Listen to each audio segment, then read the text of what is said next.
Hello നമസ്കാരം, ഞാൻ റിയയാണ്. ശരിക്കും പറഞ്ഞാൽ ഇന്നത്തെ ദിവസം വളരെയധികം ഹാപ്പി ആയിട്ടാണ് ഞാൻ നിങ്ങളുടെ മുന്നിൽ വന്നിരിക്കുന്നത്. കാരണം എനിക്കിത് ഈ വീഡിയോ ചെയ്യണമെന്ന് ഭയങ്കര ആഗ്രഹമായിരുന്നു.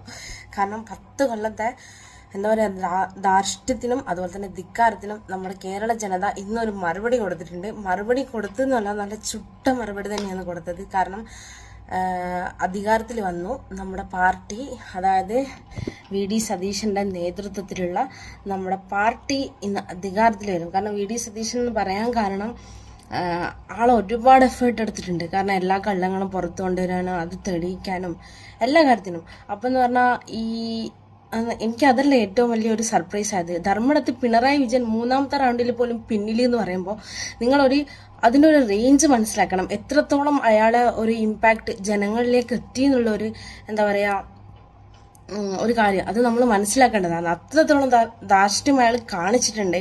അതായത് ജനങ്ങളോട് എങ്ങനെ പറയും, അതായത് നമ്മൾ ജനങ്ങൾ വോട്ട്, ജനാധിപത്യം എന്ന് പറഞ്ഞാൽ അവിടെ ഏറ്റവും കൂടുതൽ മേൽക്കോയ്മ ജനങ്ങൾക്കാണ്. അപ്പോൾ ആ ജനങ്ങളെപ്പോലും എന്താ പറയുക ചവിട്ടി തേച്ച് ആ ജനങ്ങളെ മുമ്പിൽ പോലും ധിക്കാരം. അതായത് ജനങ്ങൾ എന്ന് പറയുന്നത് എന്താ പറയുക, ഇത് ജനാധിപത്യത്തിൻ്റെ ആണിക്കല്ലാണ് എന്ന് തന്നെ പറയാം. അപ്പോൾ അവരെ വോട്ട് കിട്ടിയിട്ട് നമ്മളെ എന്താ പറയുക നമ്മളെ നികുതി പണത്തിൽ നിന്ന് ഈ സാലറി കിട്ടുന്നവരാണ് ഈ മന്ത്രിമാരും. അതുപോലെ തന്നെ എല്ലാ കാര്യങ്ങളും നമുക്ക് പെൻഷൻ കിട്ടുന്നതാണെങ്കിൽ അത് നമ്മുടെ സാലറിയിൽ നിന്ന് കിട്ടുന്നതാണ്, മറ്റുള്ളവരുടെ സാലറിയിൽ നിന്നല്ല കിട്ടുന്നത്. അപ്പം അത് നമ്മുടെ നികുതി പണത്തിൽ നിന്ന് നമ്മൾ എന്താ പറയുക അവർക്ക് കൊടുക്കുന്ന ഔദാര്യം മാത്രമാണ് അവരുടെ ശമ്പളം അവർ മനസ്സിലാക്കുന്നില്ല. അതുപോലെ നമ്മൾ കൊടുക്കുന്ന നികുതി പണത്തിൽ കിട്ടുന്ന പെൻഷന് വരെ കണക്ക് പറഞ്ഞ് അധികാരത്തിൽ ഏറിയവർ, അതുപോലെ തന്നെ നമ്മളെ നികുതി പണത്തിൽ നിന്ന് കിറ്റ് കൊടുത്തിട്ട് ആ ജനങ്ങളെ പറ്റിച്ച് എല്ലാ കാര്യത്തിലും കേരളത്തിലെ എല്ലാ കാര്യത്തിലും വിലക്കയറ്റം കാര്യങ്ങളും ഒക്കെ ഉണ്ടായിരുന്നു. അപ്പോൾ ഇതൊക്കെ ചെയ്തിട്ട് അധികാരത്തിൽ വന്നവരെ ജനങ്ങൾ പുറം കാലം കൊണ്ട് ചവിട്ടി പുറത്താക്കി എന്നുള്ളതാണ് ഏറ്റവും വലിയ എന്താ പറയുക ഏറ്റവും വലിയ സന്തോഷകരമായ കാര്യം. ഒരിക്കലും എന്താ പറയുക കേരളത്തിലെ ജനങ്ങൾ, അതായത് ഈ പണ്ടത്തെ പോലെയല്ല, കേരളത്തിലെ ജനങ്ങളെല്ലാം 100% ലിറ്ററസിയുള്ള ആൾക്കാരാണ്. ഓസം എന്ന് പറഞ്ഞാൽ ഓസം. കാരണം ബിക്കോസ് കേരളത്തിലെ ജനങ്ങൾക്കാണ് ഇത് കയ്യടി കൊടുക്കേണ്ടത്. കാരണം അവർക്കെല്ലാം മനസ്സിലായി, അവർ നമ്മുടെ കൂടെ നിന്നു. അതായത് എന്താ പറയുക ഇനി കേരളം രക്ഷപ്പെടണമെങ്കിൽ UDF അധികാരത്തിൽ വരണം. അതായത് UDFന്റെ നല്ല നല്ല വാഗ്ദാനങ്ങൾ. അതല്ല, ഞാൻ ഈ കർണാടകയിലാണ്, സ്ത്രീകൾക്ക് KSRTയിൽ സൗജന്യ യാത്ര കൊടുക്കുന്നു പറഞ്ഞപ്പോൾ ഇവിടെ കുറെ പുച്ഛിച്ച കുറെ ആൾക്കാരുണ്ടായിരുന്നു. കാരണം ഞാനിപ്പോൾ കർണാടകയിലാണ് ജോലി ചെയ്യുന്നത്.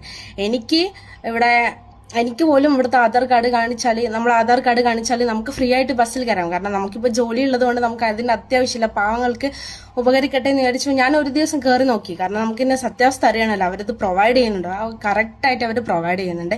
എല്ലാ സ്ത്രീകൾക്കും ബസ് യാത്ര സൗജന്യമാണ്. അതുപോലെ തന്നെ നമ്മളെ കേരളത്തിലും അങ്ങനെ ഒരു വാഗ്ദാനം കിട്ടിയെന്ന് പറയുമ്പോൾ അത് നടപ്പിലാക്കാൻ പറ്റില്ല, ഇതെങ്ങനെയാന്ന് പറഞ്ഞ് കുറേ ആൾക്കാർ എന്താ പറയുക പുച്ഛിച്ചിട്ടുണ്ടായിരുന്നു.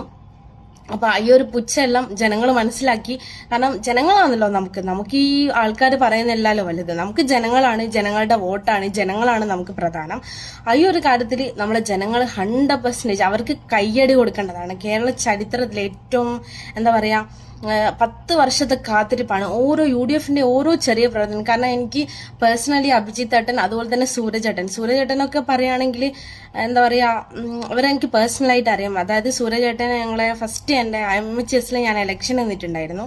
അപ്പോൾ അവിടുത്തെ യൂണിറ്റ് കൺവെൻഷൻ ഉദ്ഘാടനം ചെയ്യാൻ വന്നത് സൂരജേട്ടൻ. അപ്പോഴുള്ള പരിചയമാണ് സൂരജേട്ടനെ.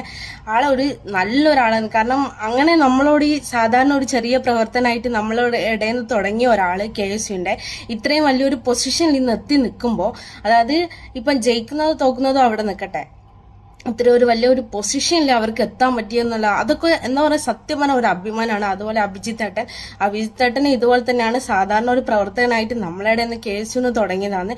അദ്ദേഹം ഇത്ര ഒരു എന്താ പറയുക ഒരു വലിയൊരു നിലയിലേക്ക് എത്തി എന്ന് പറയുന്നത് തന്നെ വളരെ വലിയ കാര്യമാണ്. അപ്പോൾ ഒരിക്കൽ കൂടി കേരളത്തിലെ എല്ലാ ജനങ്ങൾക്കും എന്താ പറയുക ഹൃദയം നിറഞ്ഞ നന്ദി. UDFന് വോട്ട് ചെയ്ത ഓരോ ജനങ്ങൾക്കും ഹൃദയം നിറഞ്ഞ നന്ദി. UDF നിങ്ങൾക്ക് തന്ന വാഗ്ദാനങ്ങൾ അത് പാലിച്ചിരിക്കും. ഇനി വരുന്ന നാളുകളിൽ നമ്മുടെ മുഖ്യമന്ത്രി, അതായത് നമ്മുടെ UDFന്റെ മുഖ്യമന്ത്രി അവരായിരിക്കും നമ്മുടെ കേരളത്തെ നയിക്കാൻ പോകുന്നത്. എന്തായാലും എല്ലാവർക്കും നല്ലൊരു ഭരണം എന്തായാലും അത് വാഗ്ദാനം ചെയ്തു കഴിഞ്ഞു. അത് നടപ്പിലാക്കാൻ കൂടി UDFന്റെ എല്ലാ മന്ത്രിമാർക്കും അതുപോലെ തന്നെ MLA മാർക്കും കഴിയട്ടെ എന്ന് ആശംസിക്കുന്നു. Thank you for all that voting for UDF.